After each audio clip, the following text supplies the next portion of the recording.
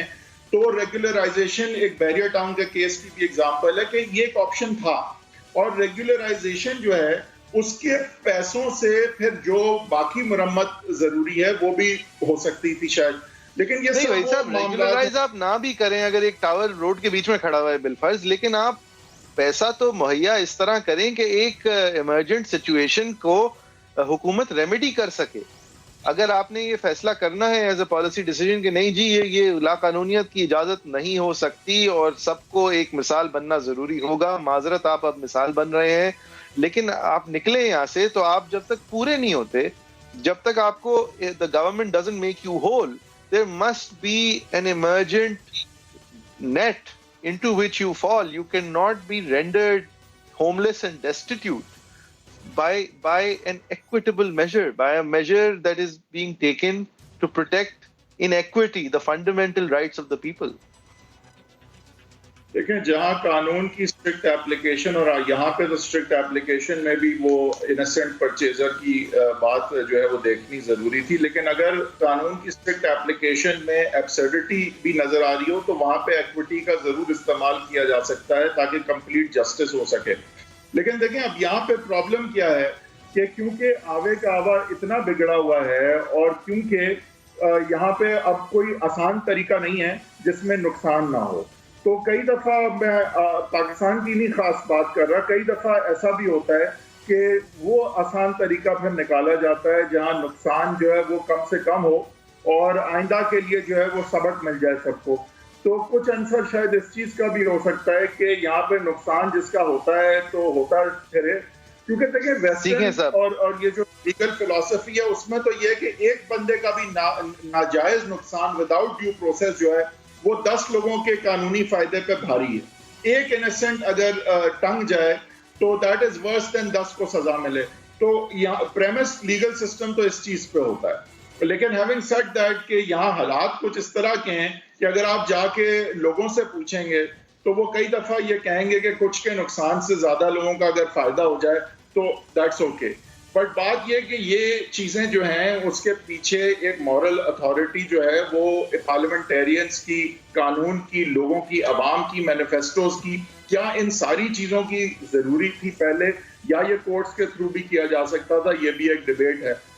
کہ کیا یہاں پہ جو ہے یہ جوڈیشل فنکشن کے زمرے میں یہ بات ساری آتی ہے, یا یہاں پہ وہ پلاننگ اور وہ پالیسی اور وہ ڈیسیجن میکنگ اور وہ جو ہے وہ عوام سے رابطے کی ضرورت تھی, جہاں پہ نئے سرے سے ایک پلان بنایا جائے کہ ٹھیک ہے we are in a very bad place, لیکن اب اس کا اجتماعی طور پہ بہتر حل کیا ہو سکتا ہے. لیکن اس میں ایک چیز یہ بھی تھی, ہم دیکھتے ہیں کہ کراچی میں ایک بہت بڑا مسئلہ رہا ہے کہ یونٹری گورنمنٹ نہیں ہے, امپاورڈ گورنمنٹ نہیں ہے, اکاؤنٹیبل گورنمنٹ نہیں ہے, directly accountable to the people. No municipal unitary or empowered government exists as envisaged under Article 140A of the Constitution.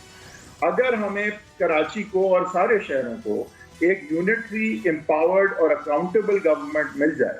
تو اس صورت میں یہ سارے معاملات شاید پلان ہو کے پالیسی کے تحت جو ہے وہ شاید عوام کی انپٹ کے اور اسٹیک ہولڈرز کی انپٹ کے ساتھ بھی دیکھے جا سکتے ہیں. تو جہاں ایک ایگزامپل سپریم کورٹ تو سیٹ کر رہی ہے, لیکن مجموعی اور اجتماعی طور پہ اگر اس کا حل نکلنا ہے تو وہ شاید صرف کورٹس کے تھرو ممکن نہ ہو. اور آئی تھنک کہ اس میں اب حکومت کو بھی چاہیے کہ کچھ جو ہے وہ انیشیٹو لے اور خود نہیں. لیکن اگر کورٹ نے انیشیٹو لے لیا ہے وہی صاحب, تو اس انیشیٹو کا جو محور ہے وہ حکومتی ایکشن ہونا چاہیے نا, کہ وہ حکومت کو پش کریں کہ یہ آپ کا فرض ہے ریہیبلیٹیشن. دیکھیں ایک سیکنڈ, آپ بالکل اگر آپ لیٹ سے آپ اس مائنڈ سیٹ کے اس بینٹ کے ہیں کہ آپ کہتے ہیں یہ جوڈیشل فنکشنز جو ہیں یہ اس حد تک آگے نہیں جانے چاہیے, لیکن میں کہتا ہوں کہ چلیں آپ کے ہاتھ میں تو نہیں ہے جو سپریم کورٹ کر رہی ہے نا, سپریم کورٹ میں بھی رائٹ اور رانگ بٹ اٹس فائنل, لیکن آپ کے ہاتھ میں یہ تو ہے نا, جب آپ جب دیکھ رہے ہیں کہ یہ ہو رہا ہے تو آپ جو کر سکتے ہیں آپ کچھ کر لیں, مطلب آپ کچھ کر لیں, آپ 4 بندے سر جوڑ کے بیٹھ جائیں. تو یہ کہ آپ لوگ اپنا اگر کام شروع کر دیں گے تو کورٹس پہ پریشر آ جائے گا کہ یار چلو یہ کر رہے ہیں ان کو کرنے دو, ان کا چلے پریشر نہ بھی آئے, کورٹس کو جواز مل جائے گا کہ ٹھیک ہے پھر یہ ہمیں کرنے کی ضرورت نہیں ہے. You know I don't know, لیکن یہ یہ کس لیول پہ ایک وسیم اختر صاحب جب تک میئر تھے تو وہ تو ایسے بہیو کر رہے ہوتے تھے جیسے کہ ساری خامیاں جو ہیں وہ کسی اور نے کی ہیں، جبکہ کوائٹ کلیئرلی جو یہ کیپچر ہے شہر میں، اس کیپچر کے کم از کم آدھے دورانیے میں ایم کیو ایم یا تو حکومت میں تھی یا ایم کیو ایم وہ کیپچر کر رہی تھی. لہٰذا یہ اس شہر کے ساتھ جو ہوا ہے اور جن لوگوں نے کیا ہے ان کو جواب دے. اب دیکھیں اس شہر کی ٹریجڈی بھی یہ ہے کہ ان کو جب جواب دے رکھنے کا وقت آیا تو اس شہر نے نیت باندھ کے پی ٹی آئی کے پیچھے کھڑے ہوئے. اور وہ کہاں ہیں پی ٹی آئی والے؟ وہ کہاں ہیں 1100 ارب روپے؟ وہ کہاں ہیں آپ کے پی ٹی آئی کے ایم این اے جو آپ نے جھونک در جھونک جا کے الیکٹ کرائے تھے؟ کیا کر رہے ہیں وہ؟ میں سمجھتا ہوں سندھ حکومت کے پاس یہ بڑا اچھا موقع ہے. دیر under the gun yes, but in کے پاس ایک موقع بھی ہے کہ اب وہ یہ سارے معاملات اپنے ہاتھ میں لیں اور کراچی کو اون کریں، اور یہ ساری معاملات قانونی دھارے، آئینی دھارے میں کے اندر رہتے ہوئے وہ انیشیٹو لے کے اب ایسی جگہ پولیٹیکلی امبارک کریں جہاں وہ پہلے وینچر نہیں کرتے تھے، وچ از اربن سندھ اینڈ کراچی. یہ ان کے پاس اپرچونٹی ہے کہ وہ ایک بری سچویشن کو اپنی جیت میں جو ہے ٹرانسلیٹ کریں. اینڈ آئی تھنک کہ یہ کام بلاول صاحب کو اور مراد علی شاہ صاحب کو ضرور کرنا چاہیے. وہ کر سکتے ہیں اور انہیں چاہیے کہ یہ کام وہ کریں اور اونرس اپنے پاس لے لیں، اونرشپ اپنے پاس لے لیں اور ایشو کو اپنی طرف لے لیں کہ جہاں برائی آ رہی ہے تو وہاں اچھائی بھی لینا پھر اور کچھ کرتے نظر آئیں، اور وہ کر سکتے ہیں. مجھے امید ہے کہ وہ یہ کریں گے.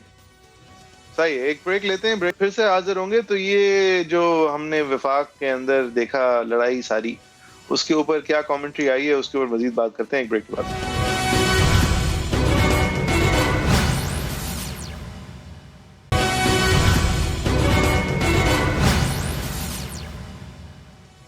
Welcome back. آپ دیکھ رہے ہیں ایجنڈا 360. ہم بات کر رہے ہیں آج اس بریک سے پہلے ہم نے کراچی کے حوالے سے بات کی تھی. اس کے اوپر اگر آپ کو کوئی کامنٹس ہو تو facebook.com/agenda360 @agenda360 سما ہمارا ٹویٹر ہینڈل ہے، @حضرت صاحب کا ٹویٹر ہینڈل ہے، JFER میرا ٹویٹر ہینڈل ہے، اس پہ ضرور کامنٹ کر سکتے ہیں. ہم اب بات کریں گے اس وفاق کی سچویشن کی کہ جہاں پر الیکشن کمیشن کے حوالے سے کچھ قانونی ترامیم جو ہیں وہ پروپوز کی گئی ہیں. 57 کے قریب پوزیشنز لی گئی ہیں حکومت کی طرف سے جس کے اندر ترمیم ہونی چاہیے، اور الیکشن کمیشن کی طرف سے ان میں سے کوئی 32 بھر پہ حامی بھری گئی ہے، لیکن ان کی طرف سے ایک کمپلینٹ کا خط آیا ہے کہ جو باقی تھی وہ ابھی کمیٹی پروسیس کے اندر ہمارے سامنے آنی تھی، اس کے بغیر آپ نے اس کو بل کو پاس کر دیا ہے. بابر روان صاحب جو ہے انہوں نے ٹی وی پہ آ کے اس بات کو ڈیفینڈ اس طرح کیا ہے کہ دیکھیں جی وہ تو آپ رولز بنا کے کریں گے، سب کچھ آپ چلائیں، جس طرح قانون چلانا ہے چلائیں، جس طرح الیکشنز ہونے ہیں اس کا فیصلہ اب آپ کریں. کیونکہ الیکشن کمیشن کی ایک شکایت یہ تھی کہ کس طریقے سے الیکشنز کیے جائیں گے اور کرائے جائیں گے وہ بات آپ نے ابھی ابہام میں چھوڑی ہوئی ہے، اور حکومت کی طرف سے شاید یہ درست پوزیشن ہے کہ وہ فیصلے تو پھر بائی رولز آپ بنائیں اور کریں، آپ ایک آزاد آئینی ادارہ ہیں. لیکن الیکشن کمیشن کا ایک اور پوزیشن ہے اور وہ ایک بہت بنیادی پوزیشن ہے، اور ان کا کہنا یہ ہے کہ دیکھیں الیکشن ہم نے کرانے ہیں. اگر آپ الیکشن کے یہ پوسٹل بیلٹ، اوورسیز بیلٹ اور الیکشن کے رولز کا کام نادرا کو اگر آپ سپورٹ کر دیں گے تو نادرا تو آپ کا ایک انٹیریئر منسٹری کا انڈرلنگ کنٹرولڈ ایگزیکٹو فنکشن کرنے والا ایک کمپلیٹلی حکومت کے ماتحت ادارہ ہے. تو اگر نادرا کے پاس یہ پروگیٹو چلا جائے گا ووٹر لسٹنگ کی فیصلوں کا، ووٹر ہونے یا نہ ہونے کے فیصلے کا، آئی ڈی کارڈ کی ویریفیکیشن کا، ووٹ ری اسیسمنٹ کا اور یہ سب کچھ کا، تو پھر تو الیکشن حکومت کرا رہی ہوگی. تو یہ تو دنیا میں کینگرو ممالک میں بھی نہیں ہوتا. بہرحال الیکشن کمیشن نے کہا کہ نہیں یہ تو نہیں ہوتا. تو لہٰذا یہ جو الیکشن کی جو ذمہ داری ہے وہ ہماری ہے، نادرا کو اس طرح آپ ڈائلیوٹ نہیں کر سکتے. اور دوسرا جو ان کا بنیادی ایشو تھا وہ یہ تھا کہ یہ جو بیلٹنگ کو آپ نے ایک بار پھر سے الیکشن ایکٹ کو ترمیم کرنے کی کوشش کی ہے، وہ جو آپ کی پہلے سینٹ الیکشنز کے حوالے سے شکایت تھی کہ اب یہ کلوز بیلٹ نہیں، اب یہ اوپن بیلٹ ہوں گے، تو وہ آپ ایک تو آئین شکنی کر رہے ہیں کیونکہ آئین کلیئر ہے، اور دوسرا سپریم کورٹ کہہ چکا ہے کہ سیکرٹ بیلٹ سے ہوگا. آپ جب ان کے پاس اوپینین لے کے گئے تھے جس کا جواب جو ہے وہ شاید آپ کے لیے بھی وکٹری تھی اور دوسروں کے لیے بھی وکٹری تھی، لیکن سپریم کورٹ کہہ چکا ہے کہ ہوگا سیکرٹ بیلٹ. لہٰذا اس کو اوپن بیلٹ لفظ کر دینا تو پھر آئین سے متصادم ہو جاتا ہے. وحید صاحب یہ ایک نئی سچویشن ایٹ پلے ہے یہاں پہ. اب ہم ووٹنگ الیکٹرانکلی دیکھیں گے اور پھر یہ جو بوتھ کیپچرنگ ہوتی ہے یہ پھر ایک پرانی یاد ماضی ہو جائے گی ہمارے لیے، ایک آزاد اور نیا پاکستان ابھرے گا؟ دیکھیں بات یہ کہ ایک کتابی بات ہوتی ہے اور ایک عملی بات ہوتی ہے، جس میں پرسپیکٹو اور ہسٹوریکل سینس اور پولیٹیکل ایسپیکٹ ضروری ہوتا ہے. ہمیں ذرا اس کو پریکٹیکلی دیکھنا پڑے گا کہ چاہے آپ الیکٹرانک کریں اور ضرور کریں، اس پہ مینول چیک اور دیگر ڈفرینٹ چیکس بھی ظاہر ہے آپ کو رکھنے ہوں گے. صرف الیکٹرانک نہیں ہو سکتا کہ کوئی سینٹرلائز جگہ سے 4 بٹن دبائے اور چیزیں بدل جائیں. لیکن موسٹ امپورٹنٹلی جو چیز ایکچولی فنڈامنٹل ہے وہ میرے لیے الیکٹرانک اور مینول نہیں ہے، کیونکہ الیکٹرانک ہو جائے اچھی بات ہے، لیکن اس کے مینول اور دیگر چیکس بھی ہو سکتے ہیں. دنیا میں ہوتا ہے، یہ ہو سکتا ہے. لیکن یہاں پرابلم یہ نہیں، پرابلم یہ ہے کہ جو فنڈامنٹل ریزنز ہیں جس کی وجہ سے شک کیا جاتا ہے، کوسچن کیا جاتا ہے الیکشنز کو اور نامنظور کیا جاتا ہے الیکشنز کو، وہ اسٹیبلشمنٹ کی انوالومنٹ ہے، وہ آپ کی جو ہے وہ کمپلیٹ جو ہے لیک آف کانفیڈنس ہے اداروں میں. تو یہاں پہ جو چیزیں ایڈریس کرنے کی ہیں پہلے وہ ہیں کہ آپ کے دھند کے مسائل ہیں، آپ کے آروز اور ان کے پی اوز کا غائب ہو جانا کا مسئلہ ہے، ڈبے جو ہیں وہ لے کے بھاگتے ہوئے پکڑے جانے کا مسئلہ ہے. اگر فنڈامنٹل چیز نہیں بدلے گی تو آروز بھی غائب ہوں گے، الیکٹرانک میں بھی دھاندلی ہوگی، مینول میں بھی دھاندلی ہوگی. تو فنڈامنٹل چیزیں جو ہے نا ان کو بدلنے کے لیے ضروری ہوتا ہے کہ عوام کی بیداری اس حد تک ہو کہ پارلیمان میں لوگوں کو اور پارلیمان کے باہر جو ڈیسیجن میکرز ہیں ان کو بھی یہ باور ہو بات کہ یہ چیز اگر آپ کریں گے تو عوام آپ کو معاف نہیں کرے گی، اس کا ازالہ ہوگا، سیاسی قیمت ہوگی، ایکچوئل لیگل قیمت ہوگی. ابھی ہم وہاں اس نہج نہیں ہیں، لیکن ہم جہاں جس طرح اویئرنیس بڑھ رہی ہے تو یہ اب لازم ہو جائے گا کہ ہم اسٹیک ہولڈرز کو، اپوزیشن پارٹیز کو، ای سی پی کو، سب کو جو ہے ساتھ لے کے چلیں. جب تک اس پہ آمادگی نہیں ہوگی اس ڈاکیومنٹ پہ تو میں آپ کو بتا دوں کچھ نہیں بدلے گا. اصل بات جو ہے وہ یہاں ہسٹوریکل پرسپیکٹو کی ہے، ورنہ الیکٹرانک کرنا کوئی غلط بات نہیں، کریں 100 دفعہ کریں، اس پہ ظاہر ہے مینول چیکس رکھیں، چیک اینڈ بیلنسز رکھیں، بٹ اصل جو ایشوز ہیں ان کو ایڈریس کریں. ورنہ تو دیکھیں بابر اعوان صاحب ان اے وے ٹیکنیکلی تو بات صحیح کرتے ہیں کہ بھائی قانون سازی ہم کریں گے، ای سی پی کا رول جو ہے وہ ہم بتائیں گے کہ کیا ہوگا، اگر غیر آئینی ہے تو آپ چیلنج کریں. لیکن آئین کے دائرے میں کیا ای سی پی کا رول ہوگا، کیونکہ ظاہر انڈیپینڈنٹ تو ای سی پی نہ ہونا، یہ تو لیجسلیچر نہیں کر سکتا کہ اسے متنازع کر دے یا نادرا کا رول لیا ہے، تو وہ تو غیر آئینی بات ہو جائے گی. لیکن بات یہ کہ it's not that simple. Even اگر آئینی قانون آج لے آتی ہے حکومت لیکن اس کو اسٹیک ہولڈرز انڈورس نہیں کرتے تو کچھ نہیں بدلے گا. اگر اسٹیبلشمنٹ اسے رسپیکٹ نہیں کرتی تو کچھ نہیں بدلے گا. تو یہ فنڈامنٹل ایشوز کو ایڈریس کریں. الیکٹرانک ورسز مینول سمپٹومیٹک بات. صحیح ہے، آئی ایگری وتھ یو. اب دوسرا ہم آ جاتے ہیں شہباز شریف صاحب کا سامنے آ کر مفاہمت کو عزت دو والے پوزیشن لے کر، ووٹ کو عزت دو پہ یو ٹرن لے کر اب جو سچویشن ہے اس کے اوپر کامنٹری ہم نے بابر اعوان صاحب اور شیخ رشید صاحب سے دیکھی ہے، وہ ذرا دیکھتے ہیں. بابر اعوان صاحب کیا کہتے ہیں؟ شہباز شریف صاحب نے پچھلے دنوں اپنی تقریر میں کہا کہ وہ گھٹنے پکڑنے کے لیے تیار ہیں. آپ سیدھا راستہ پکڑیں، کیوں مختلف جگہ ایسی جگہوں پہ آپ جاتے ہیں جہاں آپ کو گھٹنے پکڑنے پڑیں؟ آپ پاکستان کے اداروں کو سیاست میں ملوث کر کے جو الیکٹڈ پرائم منسٹر ہے، الیکٹڈ گورنمنٹ ہے، الیکٹڈ 5 پارلیمان ہیں، ان کو رخصت کرنے کا کام چھوڑ دیں. وہ کہیں نہیں جا رہے. اور صرف ایک پہ آپ دھیان رکھیں بات پہ کہ جو پارلیمنٹ ہے وہ سپریم ہے. شیخ رشید احمد صاحب جو ہیں انہوں نے بھی اس حوالے سے پھر کچھ بات کی ہے، وہ دکھاتے ہیں. میں سمجھتا ہوں یہ اچھا نہیں ہوا. دیکھیں 3 دن ہوا، اس سے جمہوریت کو عزت نہیں ملی. یہ پڑھے لکھے لوگوں نے اس کو اچھی نظر سے نہیں دیکھا. لیکن اللہ کا شکر ہے، دیر آئے درست آئے، پارلیمنٹ چل پڑی ہے. ہمیں اپوزیشن کو ساتھ لے کر چلنا ہے. ہم نے اپوزیشن کے ساتھ جوڑو کراٹے نہیں کرنے. وہ تو آگے ہی اپوزیشن مری ہوئی ہے. اپوزیشن کے آگے ہی رنگ پسٹن بیٹھے ہوئے ہیں، پلگوں میں کچرا ہے، انجن دھواں دے رہا ہے. اگر ان کو تقریر بھی کرنے نہیں دیں گے تو وہ تو پھر متھے لگیں گے خام خواہ. سو ہمیں ان کو تقریر، میڈیا جو ہے ان کے لیے کھلا ہے، اسمبلی اس کے لیے کھلی ہے، ان کو تقریر کا موقع دینا چاہیے. کیونکہ یہ تو دسمبر میں حکومت کے خاتمے کا اعلان کرتے تھے. انشاءاللہ تعالی عمران خان ٹھوک کے 5 سال جو ہے نا تن کے 5 سال پورے لگائے گا. اب تو شیخ رشید صاحب سمپتیز کی باتیں کر رہے ہیں. وحید صاحب کہاں دسمبر میں حکومت جاری تھی اور اب تو شیخ صاحب کہہ رہے ہیں اگر ان کو یہ بھی نہیں کرنے دیں گے تو پھر تو یہ مر جائیں گے, پھر تو بڑا مسئلہ ہو جائے گا. کہاں کھڑے ہیں اپوزیشن؟ وہ تو کانڈیسینڈنگ اور پیٹرنائزنگ طریقے سے کہہ رہے ہیں, لیکن وہ بات ایک صحیح کہہ رہے ہیں کہ یہ پی ٹی آئی نے بڑی حماقت کی ہے. میرے خیال سے ان کو تقریریں کرنے دینے میں کوئی مذائقہ نہیں تھا, خاص کر ایک ایسی سچویشن میں جہاں پہ میڈیا بھی کچھ فیوریبل ان کی طرف بڑے عرصے بعد ہوتی اس طرح نظر آئی ہے کہ انہیں کیش کرنا چاہیے تھا اس ٹائم کو. تو وہ یہ کوئی بہت ہی غیر ضروری اور بد اخلاقی کا مظاہرہ کرتے ہوئے جو ہے ان کے کچھ جو ممبران ہیں انہوں نے یہ سچویشن جو کریٹ کی ہے جس میں اپنا ہاتھ پھر اپوزیشن نے بھی ڈالا, تو وہ یہ ساری سچویشن بہت غیر ضروری ہی نہیں تھی, بلکہ آئی تھنک بہت ایک حد تک میں کہوں گا ایک